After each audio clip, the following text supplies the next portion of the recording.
Mesdames, Messieurs, bonsoir. Je vous remercie d'être venus aussi nombreux ce soir au Castellet. Je vais commencer par des remerciements. Donc, à vous d'être venus. Ensuite, aux élus du conseil municipal du Castellet qui sont présents ici. À M. Tambon, maire du Castellet, qui n'a pas pu se joindre à nous ce soir puisqu'il est sur une réunion à Sanary. Il a envoyé un message et je vais vous le lire. Il est un petit peu long, mais je vais essayer de ne pas manquer à tout ce qu'il a dit. Je tiens avant tout à m'excuser de ne pas pouvoir être des vôtres en ce jour de rassemblement. Je suis malheureusement retenu pour des obligations liées à la communauté de communes. D'autant que, et je vous l'annonce sans ambiguïté, je partage le sens civique de votre combat. Soyez donc les bienvenus au Castellet, terre chargée d'histoire au goût prononcé pour la rébellion.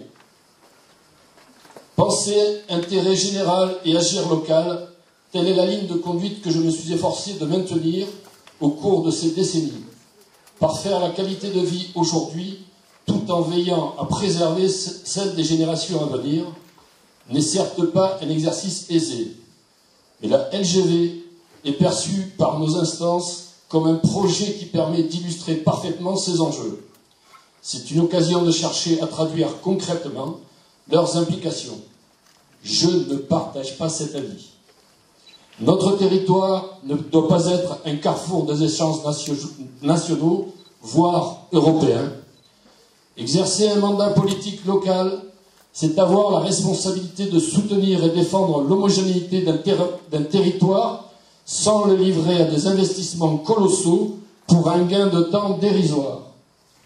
L'enjeu n'est pas mince, ce projet ne doit pas aboutir en l'état. RFF et les pouvoirs publics, avec ses nombreuses options en liste, doivent définir leur projet avec une vision ancrée dans nos terres. Nos réalités et notre avenir doivent guider leur positionnement, car de tels tracés sont toujours des actes essentiels d'aménagement du territoire qui engagent notre quotidien dans le temps et dans l'espace.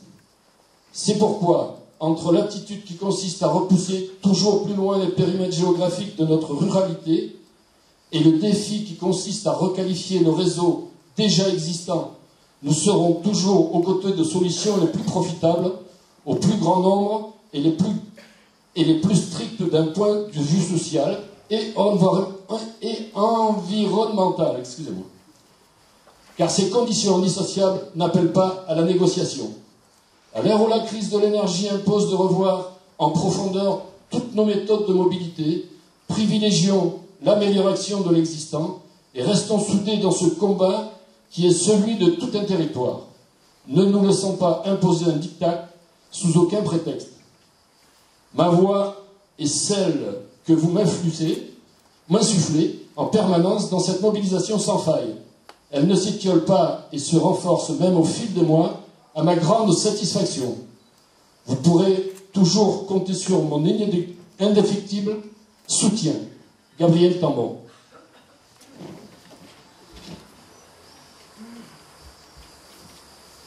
Ensuite, Josette Ponce a été invitée et elle est excusée, elle a envoyé ce message. Je fais suite au précédent courrier et mail que nous avons adressé, ainsi que rendez-vous que vous nous aviez accordé. Excuse-moi. J'ai bien pris connaissance de votre aimable invitation à assister à la réunion d'information relative à la LGV PACA qui se tiendra le mercredi 20 juin 2012 au plan du Castellet, je vous remercie vivement. Cependant, en application à l'article L0121 du Code électoral, les pouvoirs de l'actuelle Assemblée expirent le mardi 19 à minuit et la nouvelle Assemblée entre en fonction le mercredi 20. Aussi, réélu dimanche dernier, présente à l'Assemblée nationale ce jour-là, il ne me sera malheureusement pas possible d'être parmi vous et je vous prie de bien vouloir m'en excuser auprès de l'ensemble des participants. Soyez assurés de ma constante mobilisation pour défendre notre territoire. Ensuite, je vais passer la parole à Olivier Lesage, qui est représentant de M. Vittel, député du Var. 1, 2. Oui, bonsoir. D'habitude, je suis président de l'association en lutte contre l'Algérie, mais ce soir, j'ai été mandaté par M. Philippe Vittel. Donc, je vous demande d'excuser sa présence. Ça vient d'être dit pour Mme Ponce. C'est la même chose pour M. Vittel. Il était à l'Assemblée nationale à partir de 17h, ils avaient une réunion. Donc, il m'a semblé intéressant de rappeler sa position et ses propositions sur ce sujet de la ligne à grande vitesse en PACA. Alors, j'ai écrit pour ne pas me tromper, parce qu'il ne faut pas se tromper dans ces cas-là. Oui, je vous montre.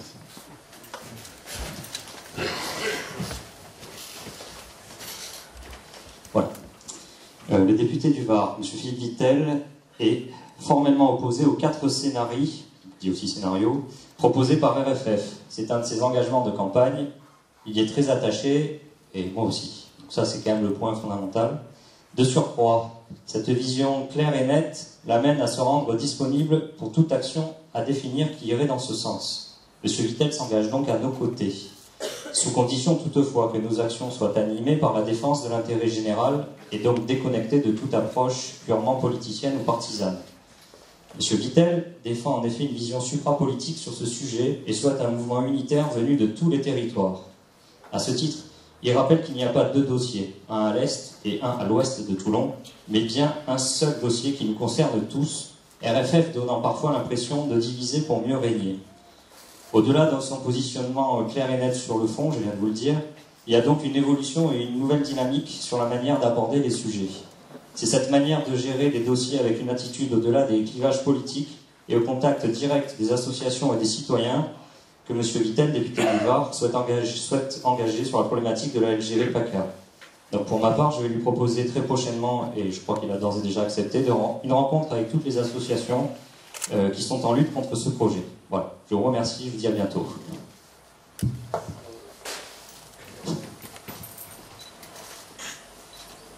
Juste, je voudrais, dans mes remerciements, associer les viticulteurs et les agriculteurs qui étaient venus nombreux soutenir la présence devant le Conseil général le 2 juin. Et je les remercie parce que ce pique-nique était festif et c'était le dernier rassemblement bon enfant. Voilà. Je voudrais dire à M. Lanfranchi, je sais qu'il n'est pas dans cette salle, qu'on lui a écrit plusieurs fois et qu'on n'a toujours pas eu de réponse à nos courriers. Voilà. Maintenant, je vais passer la parole à Michel Liotto, président de l'association du collectif Sud-Saint-Baume, pour le déroulement de cette réunion d'information. Merci. Donc, collectif Stop LGB Sud-Saint-Baume, c'est exactement, Jean-Claude. Avant de passer à la présentation générale, je voudrais rappeler en quelques mots l'historique de ce projet de LGV-PACA qui a commencé il y a une dizaine d'années déjà. En 2009, M. Borloo, qui était ministre de l'Environnement, a pris une décision très importante. Il a décidé du choix du tracé dit des métropoles sud qui passerait par Aix, Marseille, Toulon et Nice. Et pour ce qui nous concerne, il y a eu une étude faite par Réseau Ferré de France, RFF, qui au mois de octobre 2011 a présenté 5 possibilités de fuseaux entre Cuges, Les Pins et Toulon. Donc l'annonce et la publication de ces fuseaux a provoqué une mobilisation très importante de la population et des associations de l'Ouest varois. Cette mobilisation s'est traduite d'abord par des pétitions qui ont été signées par plus de 25 000 personnes, des interventions dans toutes les réunions organisées par Réseau Ferré de France. Il y avait des réunions géographiques et des réunions thématiques. Il y a eu aussi les motions plus exactement, de tous les maires et députés entre Marseille et Toulon qui ont rejeté tous les fuseaux proposés par RFF. Et, point d'orgue, des manifestations qui ont accompagné donc tous ces mouvements. La première manifestation a eu lieu non loin d'ici, au Bossé, c'était le 12 novembre. Il y a eu ensuite une très très grande manifestation le 10 décembre à Toulon et une autre à Marseille 8 jours plus tard. Et pour les manifestations qui se sont tenues dans le Var, comme Claude l'a dit, il y a eu vraiment une union entre les agriculteurs que l'on a vu avec leurs tracteurs et les associations et les populations, les simples citoyens, puisqu'il faut bien voir que ce mouvement a été un mouvement de citoyens qui se sont dressés, donc toutes tendances confondues, d'une manière, on va dire, apolitique, qui ont transcendé tous les partis politiques pour s'opposer à ces projets de LGV et ces 5 fuseaux qui nous étaient proposés et sur lesquels il aurait fallu, dans le cadre de ces réunions de groupe, choisir celui passant par Sanary ou celui passant par le Bossé. Et c'est ça que nous avons refusé, et les élus là-dessus nous ont suivis en refusant tous ces projets. Il a fallu structurer cette opposition de la part des populations et des associations. Donc au mois de janvier de cette année, 2012, donc a été créé ce collectif Stop LGV Sud Sainte-Baume. Et nous nous sommes rendus compte à ce moment-là que nous n'étions pas le seul. Donc il y avait d'autres associations qui travaillaient dans le même sens, qui étaient opposées à ces projets, à ce projet, donc dans le centre Var, dans l'est de Toulon, dans les Alpes-Maritimes, à Aubagne. Et au cours de ce mois de janvier, le 19 janvier, a été créée la coordination régionale contre le projet de LGV PACA, de manière à coordonner l'action de toutes les associations qui, localement, avaient leurs propres actions, comme on l'a vu. Le préfet de région aurait dû prendre une décision sur les 5 projets de fuseaux qui étaient proposés. Il aurait dû prendre cette décision à la fin du mois de décembre, juste avant Noël. Mais l'action des associations et des populations a fait qu'il a été obligé de reculer cette décision. Et il avait décidé de la reculer au mois de juin ou au mois de juillet, donc nous y sommes. Alors, cette décision concernait le tracé définitif, le choix d'un des fuseaux entre les 5 qui étaient proposés, entre Marseille et Nice. Bon, il est évident que compte tenu des changements de gouvernement qui se sont passés, changement de ministre, etc., il est absolument improbable que ce calendrier soit tenu. Néanmoins, RFF, dans les documents actuellement qui sont diffusés, maintient toujours le calendrier prévu pour les études, la déclaration d'utilité publique et ensuite la construction de la ligne. Mais, en même temps que reculer cette décision, il a aussi décidé que les études se poursuivraient et qu'elles se poursuivraient donc dans le silence le plus absolu. Parce qu'il faut savoir que RFF était un établissement public de l'État et qu'à ce titre est soumis à un devoir de réserve compte tenu des périodes électorales que nous venons de traverser. Donc une période de réserve qui a commencé au mois de février pour se terminer il y a quelques jours, le lendemain des élections législatives. Donc c'est quelque chose de très commode. Les études se poursuivent et dans le plus grand secret sans que les populations et les élus en soient informés. Alors, comment savons-nous qu'elles se poursuivent? Tout simplement, il y a des appels d'offres qui sont lancés par RFF, en particulier 2 appels d'offres importants. Un sur des études géologiques, pour ce qui concerne notre région, dans un premier secteur à l'est de Sainte-Anne-des-Venos, et le deuxième secteur entre la gare de la Seine et la Goubran, ainsi qu'un appel d'offres pour des études architecturales et environnementales d'insertion de cette ligne. Et il faut répéter cela parce que le doute s'était inséré dans la population et même parmi les élus. Nous avons par exemple une lettre de M. Vittel, dont Olivier Lesage vient de parler, qui disait au mois de mars, pas si vieux que ça, qu'il avait rencontré le ministre des Transports de l'époque, M. Mariani, et qu'il lui avait dit que les études étaient suspendues, ce qui était absolument inexact. Les études se poursuivent. Donc, devant cette situation de silence, les associations, et en particulier donc le collectif, ont décidé d'organiser des réunions d'information pour que ce projet de LGV fasse partie du débat des élections. Et donc nous avons réussi à organiser jusqu'à présent 6 réunions d'information. Chaque fois, comme ce soir, les salles étaient pleines.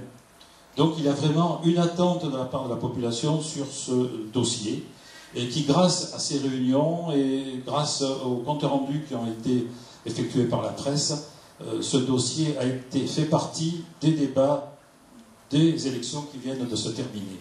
Et je pense que si nous n'avions pas organisé ces réunions, si nous n'avions pas organisé cette pression par la presse, eh bien ce projet n'aurait pas été un des débats des élections.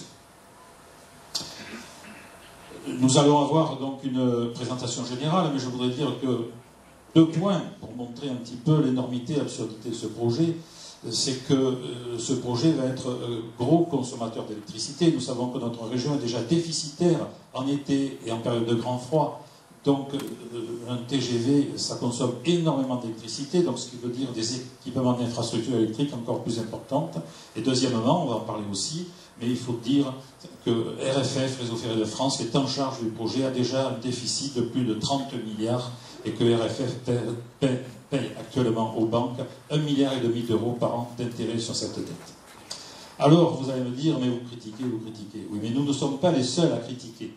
Et je peux vous dire, par exemple, que M. Mariton, qui est député de la Drôme, qui est un grand spécialiste des questions des transports et du ferroviaire en particulier, a pris des positions de la même manière que la Commission des finances du Sénat, de la même manière que les conclusions des assises du ferroviaire, que M. Guillaume Pépi, PDG de la SNCF, tout récemment sur France Inter, ont montré qu'il y avait une incompatibilité entre l'entretien et l'amélioration des lignes existantes et la création de nouvelles lignes. Et à ce sujet, je voudrais vous lire, pour qu'il n'y ait pas d'erreur sur les mots, ce que a dit M. Hubert Duménil, qui est le président directeur général de Réseau Ferré de France. S'agissant des lignes à grande vitesse, il ne revient pas à RFF de décider de l'opportunité des projets. S'il y avait toutefois un choix à faire, je souhaiterais que l'on donne la priorité à la rénovation plutôt qu'au développement du réseau. Je crois que c'est vraiment très clair. Quand des gens de cette importance qui connaissent le dossier à fond, comme ils le connaissent, ont cette opinion, je crois qu'il est important que les politiques qui vont prendre les décisions tiennent compte de ces opinions, d'autant que le TGV en France, c'est 10% des passagers de la SNCF, mais c'est beaucoup, beaucoup plus en termes d'investissement. Je vais maintenant rapidement vous annoncer le programme de poursuite de la soirée. Donc nous allons avoir une présentation générale de ce projet par Didier Cade et Marc-Léonard Duzy, qui sont vice-présidents du collectif Stop LGV Sud-Sainte-Baume. Ensuite, un exposé sur le financement de ce projet de LGV par Pierre Villemain, qui est vice-président de l'association Stop LGV Sanary. Et ensuite, un petit film réalisé par deux jeunes journalistes sur les événements des derniers mois. Et ensuite, nous essaierons de répondre aux questions que vous ne manquerez pas de nous poser, et puis ensuite les échanges pourront se poursuivre devant le buffet que nos amis ont préparé et que je remercie. Voilà.